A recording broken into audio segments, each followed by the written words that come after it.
My experience through lockdown was, actually, I'm quite a private person anyway, so it didn't particularly bother me all that much. I actually enjoyed the peace and quiet, and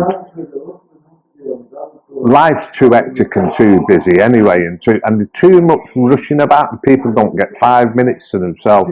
And I think it was a very good experience for people to realise just how much life means to stop, and it slowed them down, and it made them realise that you don't have to rush about in life to get anywhere. And I quite enjoyed the lockdown because it gave me 5 minutes peace and quiet in my life. I found it very hard because I couldn't see my family, and when I did want to lockdown, I was just getting married, so I couldn't do the lockdown. So I was getting scared in case I was getting the bug. So I was asking my doctor if I got cold, and she said you'd soon know if you had it. So I found it pretty hard. You know what I mean?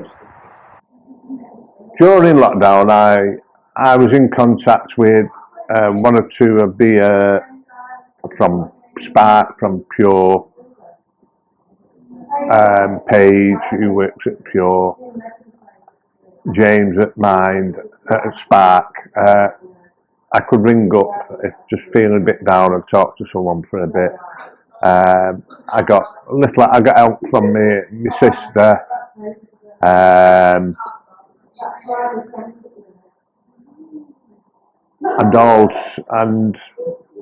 just in general, I did have help and support from people who I trust.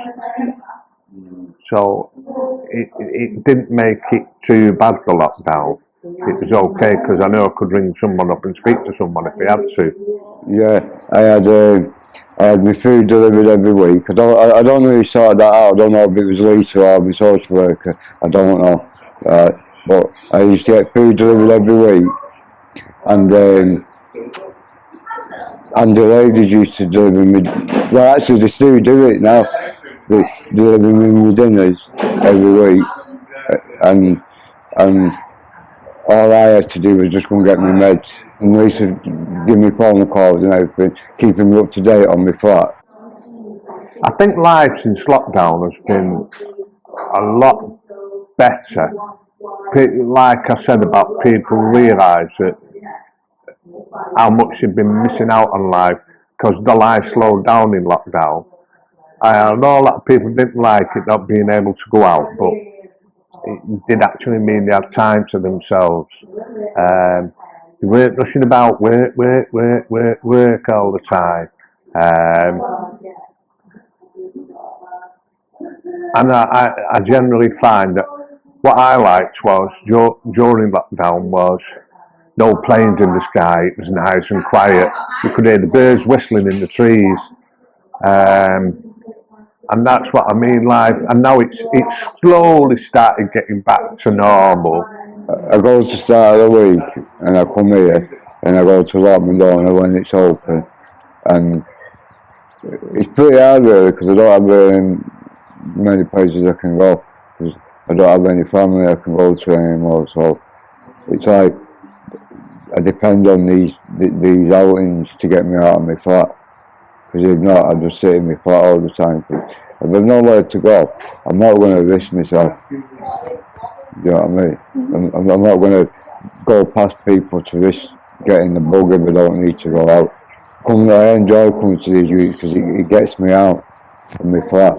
So you're not just seeing four walls all the time. Because if you see four walls all the time, it can send you mad.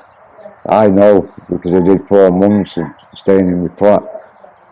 You know, and it can make you go mad. Because you're just waking up and doing the same thing every single day, and nothing changes. And that's when you start getting depressed. Because you just think, oh, I'm getting up tomorrow, and it's just going to be the same thing as I did today. And you automatically know what you're going to be doing the next day. You know what I mean? It gives you a break from your flat. So when I go back to my flat, I don't feel like I've been there all day. Yeah. So I appreciate going back because it's cold outside. I've got a ventilator on in my flat, So you appreciate your property more because you've been out of your flat. Do you see where I'm coming from?